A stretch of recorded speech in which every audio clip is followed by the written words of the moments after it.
Serial यानी कि हम यहाँ पर बात करने वाले हैं तुमसे तुम तक के आने वाले एपिसोड को देखने के लिए। तुमसे तुम तक में जिंदे ने किया अन्नू को किडनैप, बदली शो की पूरी कहानी। जी हाँ, आर्या के आगे आया है पूरा सच। जिंदे किडनैप अन्नू, क्योंकि शो के करंट ट्रैक में दिखाया जा रहा है तुमसे तुम तक में अन्नू के ऊपर लगे यहाँ पर मीरा की वजह से जो इल्जाम है वो हट गए हैं, और इस इल्जाम हटने के बाद अन्नू को यहाँ पर फिर से कंपनी में लेकर आया गया है। और अब अन्नू यहाँ पर आर्या से माफी भी मांगती दिखाई दे रही है, क्योंकि अन्नू ने यहाँ पर आर्या और उसकी कंपनी के खिलाफ काफी भड़काऊ बातें कहकर कंपनी छोड़ दी थी, क्योंकि अन्नू को लग रहा था कि आर्या उस पर विश्वास नहीं कर रहा। मीरा की बातों को मानकर उसने यहाँ पर उसे कंपनी से जाने दिया, लेकिन अब अन्नू को समझ में आया कि आर्या ने उसे चुपचाप जाने इसलिए दिया ताकि वो चुप रहकर असली गुनहगार को पकड़ पाए। इसलिए अन्नू ने आर्या से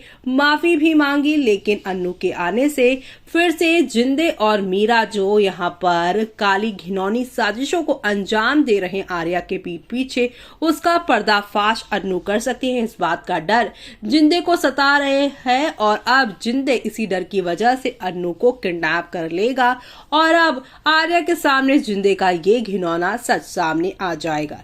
यानी कि शो के आने वाले एपिसोड में आप सभी को एक दो नहीं बल्कि काफी सारे टर्निंग पॉइंट के साथ चीजें आगे की ओर जाती हुई दिखाई देने वाली है। जिंदे किडनैप अन्नू, आर्या लर्न जिंदे डर्टी ट्रूथ। आर्या और अन्नू के सामने अब मीरा का भी सच आएगा कि जिंदे के इस काले कारनामे में मीरा भी उनका साथ दे रही है। अब आगे और क्या क्या होगा वो सब देखना आप लोग बिल्कुल भी मिस मत करेगा, क्योंकि जिंदे के एक्सपोज होते ही आर्या अन्नू का एक तरह से एक नया सफर शुरू हो जाएगा, जो पूरी कहानी को एक नई टर्निंग